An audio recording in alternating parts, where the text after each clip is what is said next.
Colin with ModGolf. Thanks for joining us today on our YouTube channel. I just finished up a podcast episode with another awesome founder, entrepreneur, and that is Drew Koehler with Blue Tees Golf.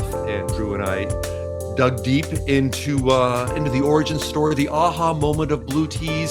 So hey, strongly encourage you to go back and listen to the podcast. Link is down below. But we're going to talk about and show you some stuff, because on the podcast, obviously just waving our hands in the air, you can't really make that happen just with words. But the beauty is now we've got some visuals here on the ModGolf YouTube channel, and that starts with having Drew join me. Thanks for joining me again on ModGolf, Drew. Thanks for having me on the YouTube. Appreciate it, my friend. Absolutely. Absolutely. Okay. So we're going to run through some of your products. We're going to pull up the Blue Tees Golf website in a moment here. But hey, let's start with this. If there's anyone out there in the golf space, or maybe people just in the entrepreneurship space or the tech space, if people, I find it hard to believe that, especially in golf, you haven't heard of Blue Tees Golf, but why don't you let people know who you are and why you do what you do? Yeah. So Blue Tees Golf, you can find us at blueteesgolf.com. We're a golf technology company, that was founded on the principles of creating unbelievably high quality products, creating and differentiating from a branding point of view, right? We don't come from the golf space, so brand identity design is incredibly important to us. That's pillar number 2. And number 3 is golf technology products don't have to break the bank, like full stop. They don't have to. And so can we build these high quality, expertly designed products and brand and offer them at an approachable price point? So that's kind of the 3 tenets of the brand and who we are and what we stand for. Yep. Love this. Love this. Well, I'm a fan. I'm a user of your products. See, I can prove that. Here, I'm going to pull up. I'm going to be your spokesperson and model here. So to start, and I know this one is one of the OGs, right? That like this bad boy's a little bit older. But the reason I want to pull this up is we talked about on the show earlier on the podcast the importance for you and the design team of all across the experience of your products here. And that starts with your packaging. As soon as you receive this, I don't know here, I got to just put myself on screen alone here for a second for the full experience. But here you can see when you kind of open this up, it's magnetized, it's nice and easy, and the experience, it's like friction fits right in there, and then you just pull it out, and voila, you're ready to go with what we have here. So even with that, starting off with the first experience of taking it out of the box, that is something. Well, you can elaborate on this. I'm just parroting this from what we talked about earlier. But that experience, it came out of the box. Even the sound and the feel of it coming out and the look, it was elegant rather than most times if you don't put thought into that, it's kind of clunky, a bit haphazard, and it just works. So tell us about your overarching design philosophy with everything that you do from the experience, both on hard goods and even now with your digital products. Yeah, so I cannot take credit for that. So let me just start there. Fair enough. It's a team effort. I've got to give credit to the team and specifically one of our co-founders, Brandon. Everything that we do from a design point of view is intentional.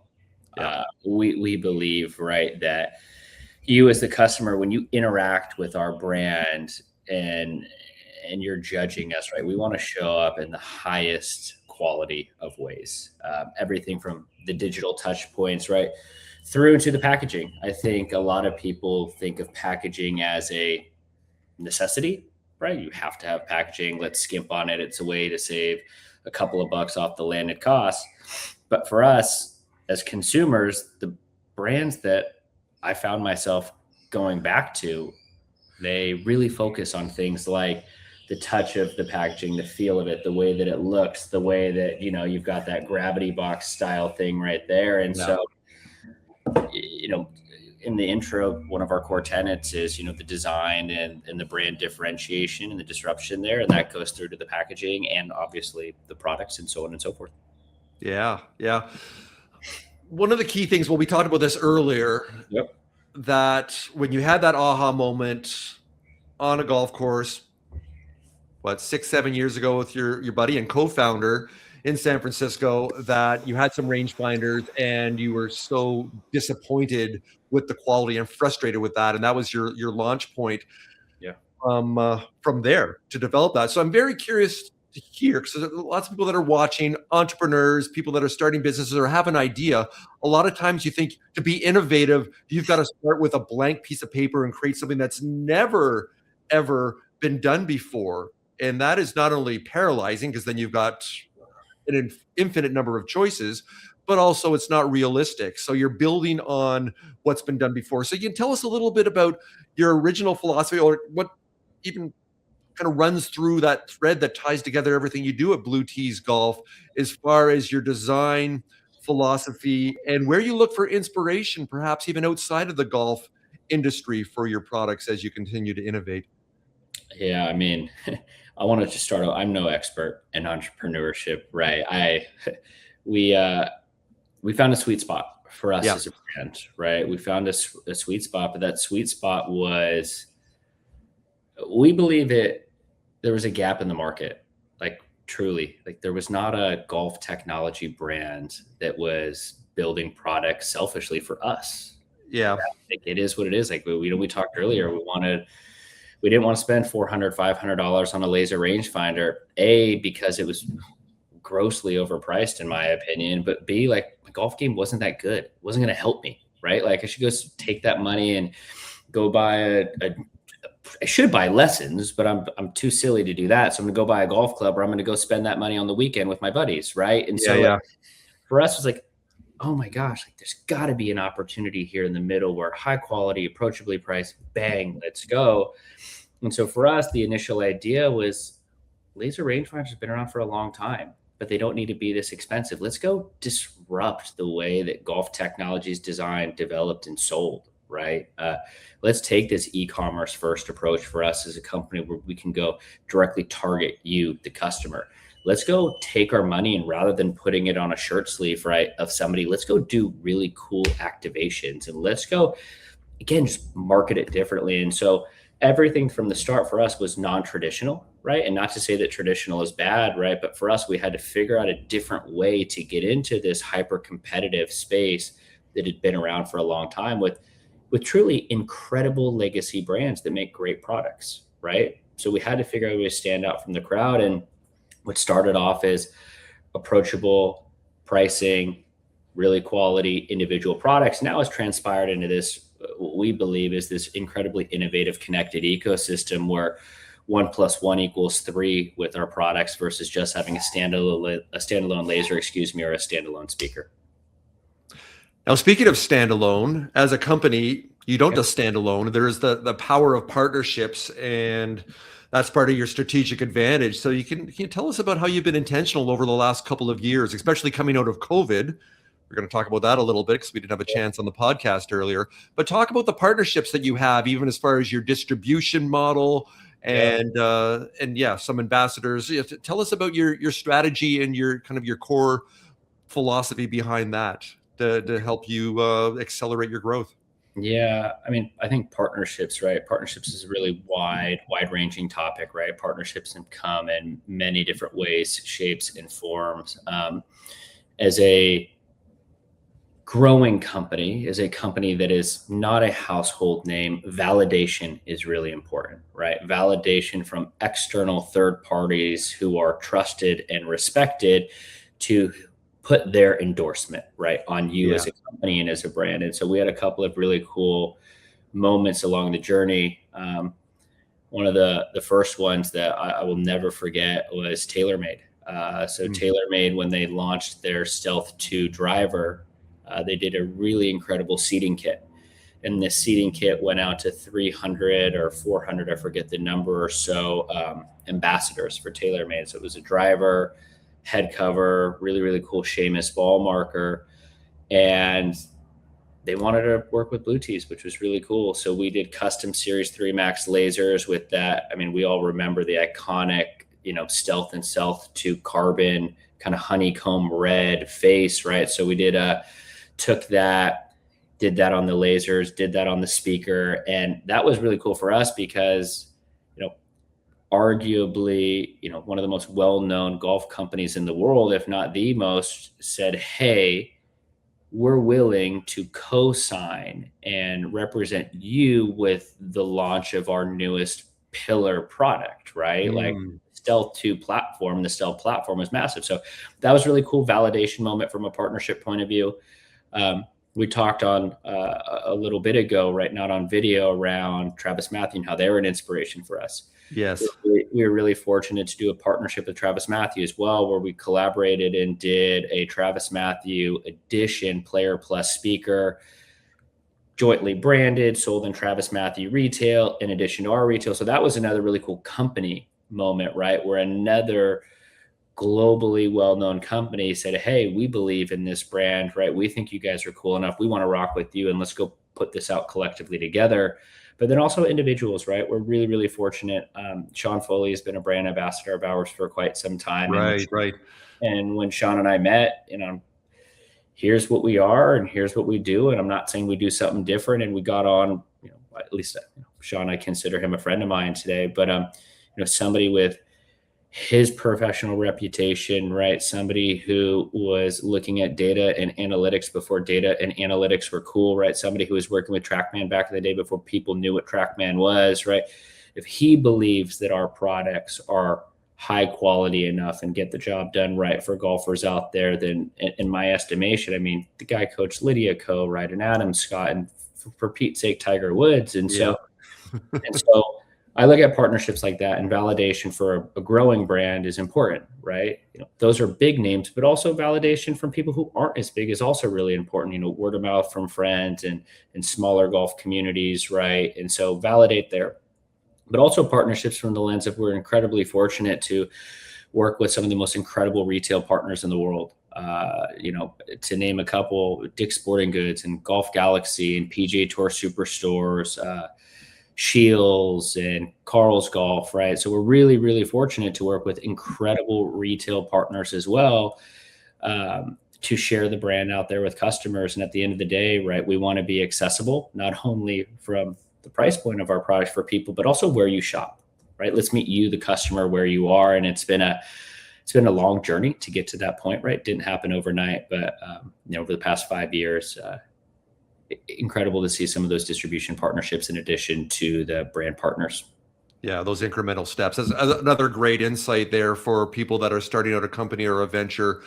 You don't have to do it all at once. You reach those milestones, and once you reach something, and then if you need to recalibrate or even pivot or just build on what you're doing, like with what you're doing now in the launch monitor space that we talked about on the podcast, we'll talk about again in a minute here as you're ready to launch that in a couple months' time. But yeah, I'm gonna put you on the spot here now, because you guys have had incredible growth over 5 years, but I'm sure it's not a straight line, and you're proud of so many things that have worked for you guys.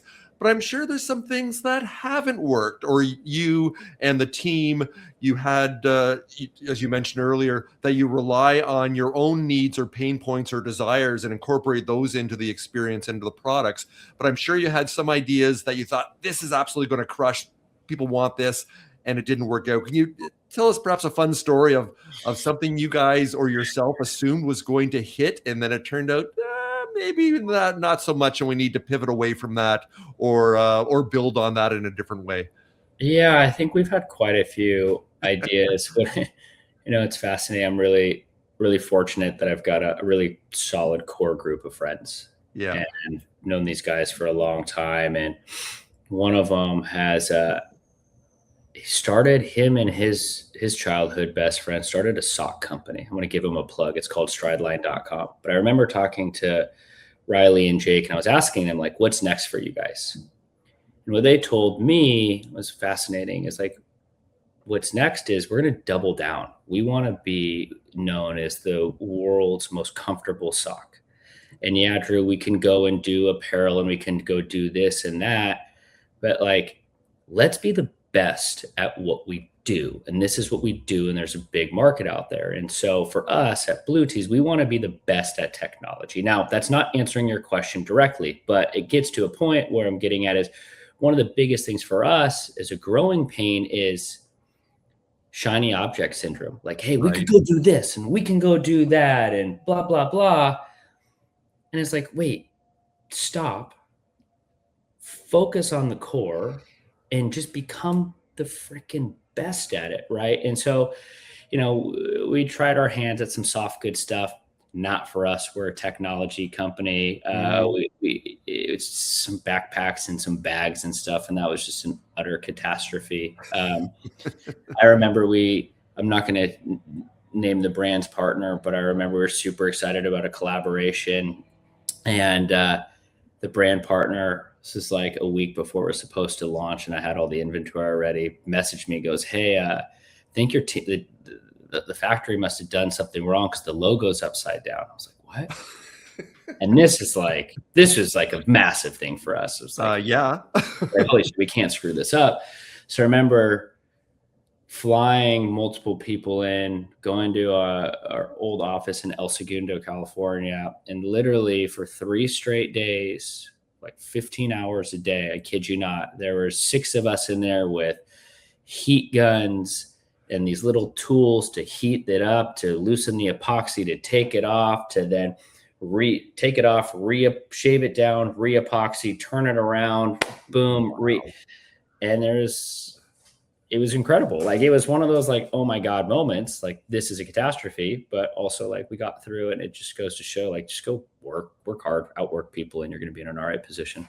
The glamorous side of entrepreneurship. There it is. Makes for a fun story now. It was terrifying. I'm sure we're not smiling at the time, but I love that. Actually, yeah, 2 great things that you focused on there is, yeah, that resiliency and just put your head down and you just gonna push forward and just keep on chugging. And also don't try to be something that you're not, spreading yourself too thin. And I know that I, in the past, have suffered from the shiny object / fear of missing out syndrome also. Yeah. And then all of a sudden you've got too much going on, and then you're doing a lot of things poorly, or at least at that mediocre level, and you're not able to move them forward, and you're just getting out of your area of expertise. So yeah, the fact you're actually hyper-focused and resilient is a good combination for success. And that's you're building on that already.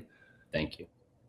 Okay, so here's what we're going to do here in the last couple of minutes we have, Drew. So I am going to pull up your website so that we can run through a couple of your products. Because I saw them at the PGA show. I know we've been waving them around there in, with all the props that we have here. But hey, why don't you? I'll just roll through here. I'll be the executive producer here. So why don't you start with where you started? I know this is like multi-generation versions of where you started a couple of years ago, but talk to us about the let's start with your rangefinders here with the Captain, building on the 3 Max. Yeah, so Captain family of lasers are going to be our newest family of lasers. They're on pre-sale now. They're going to be shipping here in a few weeks. So Captain is going to be our rangefinder platform. So moving forward, really proud of these devices. The gray Captain Air that you see on screen and that I have in my hand right here, this is our $249 laser. And then the Captain Pro, which is the one I have right here, is our $299 laser. These are both incredible point, click, and shoot lasers. Yep. Right? So at the end of the day, they get the job done. 1,000-yard range, 1,200-yard range, 6x magnification, 7x magnification, LED display, OLED, multicolored display. But what separates these lasers apart from everybody else is these are both Bluetooth connected lasers. So what does that mean? All right. And there we go. So these right here connect to the Bluetooth Game app. And when you connect these products to the Bluetooth Game app, they become a hybrid laser of sorts. So what you get access to in your viewfinder is front, center, and back GPS distances in the laser itself, both lasers. In addition to that, you'll also get club recommendations and play as, or what we've defined as true distance. So you're in Canada, right? The ball doesn't fly as far where you are, say, as maybe somebody in Lake Tahoe, California in the summertime when you're at elevation. Yes. So it's going to take into consideration your weather. It's going to take into consideration the slope. It's going to take into consideration the altitude in which you're playing at, and really calculate that number of, hey, this is the number that you should be hitting, and this is the club that you should be hitting. And so both Bluetooth connected lasers, 299 USD, 249 USD. And what's also fun about this one is rather than having a mechanical slope switch, you have an LED slope All switch. right. Yeah. So if you scope your target and it's connected to the app or slope is on, bang, this is how we know, hey, this is not tournament legal, right? And so really easy to identify, but this also does a couple of other things. We've all left, if you're in a golf cart, we've all magnetized a laser to a golf cart and probably left it at the golf course. So in both lasers, we have a Find My rangefinder capability, which is awesome. And so you'll be able to see on a map where you last left it. And then this button right here actually turns from red to yellow and it vibrates and bricks it. And so lots of fun little things. Now, the last thing, because I know we try to keep it to 10 to 15, but we usually go 20. One of the fun things that this also does is we talk about the intersection of hardware and software, right? And it's great that we can connect to this, to the Bluetooth game app, but what else can we do? So this right here, if you click it once when you're on the golf course, you can program it to do certain things. So Right. I like to walk. I also like to track my shots. So when you're on the golf course, click this on the tee box once, and it's going to drop a pin. Now you go to your ball, click it again, drops another pin. So now you're plotting your way along the golf course. And what once upon a time, I think, just point, click, and shoot. Now we're getting GPS data. We're getting club recommendations, and we can also now track our shots. And so trying to differentiate the laser rangefinders in a nuanced way, not to differentiate for differentiation's sake, by the way, but how can we provide more value to you, the golfer, in an easy, simplistic way that's not overwhelming. There we go.